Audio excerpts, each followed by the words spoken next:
নমস্কার বন্ধুরা, মাম্পিস রান্নাঘরে সবাইকে স্বাগত। আজকে আমি একটি নিরামিষ রেসিপি নিয়ে হাজির হয়েছি।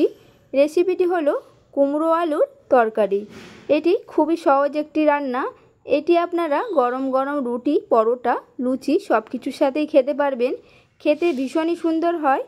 রেসিপিটি ভালো লেগে থাকলে অবশ্যই বন্ধুদের সাথে শেয়ার করে দেবেন। তাহলে দেখে নিন আমি কিভাবে বানাচ্ছি নিরামিষ রেসিপি কুমড়ো আলুর তরকারি। এটা বানানোর জন্য সবার প্রথমে আমি নিয়ে নিয়েছি একটা বড় সাইজের আলু, যেগুলোকে ডুমো ডুমো করে কেটে নিয়েছি, আর অল্প কুমড়ো যেটাকেও কেটে নিয়েছি। আর লাগছে একটা ছোট সাইজের টমেটো, যেটাকে কুচিয়ে নিয়েছি, 4টে কাঁচা লঙ্কা মাঝখান দিয়ে চিড়ে নিয়েছি, আর নিয়েছি অল্প আদা। সবার প্রথমে একটা কড়াই গরম করে নিয়ে দিয়ে দিলাম সর্ষের তেল। তেলটা গরম হলে ফোড়নের জন্য দিয়ে দিলাম 1/2 চামচ 5 ফোড়ন। ফোড়নটাকে 15 থেকে 20 সেকেন্ড নাড়াচাড়া করে নিয়েছি। দিয়ে দিলাম কেটে রাখা আলু আর কুমড়ো। আলু আর কুমড়োটাকে ভাজতে থাকবো প্রায় 3 থেকে 4 মিনিট, যতক্ষণ না খুব ভালোভাবে ভাজা হচ্ছে। দেখুন ভাজা হয়ে গেছে। এরপর এর মধ্যে দিয়ে দিলাম আদা, টমেটো আর কাঁচা লঙ্কা। ঝালটা আপনারা আপনাদের প্রয়োজন মতো দেবেন।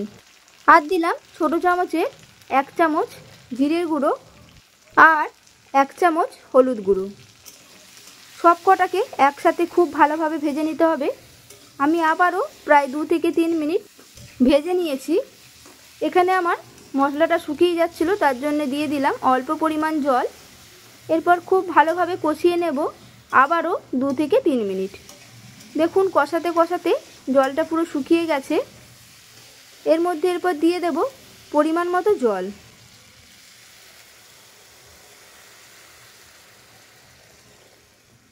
জলটাকে দিয়ে আবারও খুন্তির সাহায্যে মিশিয়ে নিলাম। দিয়ে দিলাম 1/2 চামচ চিনি আর দিলাম পরিমাণ মতো নুন। আবারও মিশিয়ে নিয়ে ঢাকনা আটকে দিয়ে হতে দিলাম প্রায় 7 থেকে 8 মিনিটের জন্য মিডিয়াম আছে। 8 মিনিট পর ঢাকনাটা খুলে নিলাম। দেখুন ঝোলটা পুরো শুকিয়ে গেছে আর আলু কুমড়ো খুব ভালোভাবে সেদ্ধ হয়ে গেছে। খুন্তির সাহায্যে একটুখানি মিশিয়ে নিয়ে গ্যাসটা বন্ধ করে নিলাম। রেডি হয়ে গেল আমার আজকের রেসিপি কুমড়ো আলুর তরকারি। এটি খুবই সুস্বাদু একটি খাবার। রেসিপিটি কেমন লাগলো অবশ্যই কমেন্টে জানাবেন। এইভাবে এই রান্নাটি বানিয়ে দেখবেন। খুবই কম সময়ের মধ্যেই আর খুবই কম মশলায় বাড়িতে তাড়াতাড়ি বানানো হয়। খেতে তেমনই সুন্দর হয়। লুচি, পরোটা, রুটি সব কিছুর সাথেই পরিবেশন করতে পারবেন। ভালো লাগলে লাইক করে দেবেন, বন্ধুদের সাথে শেয়ার করে দেবেন।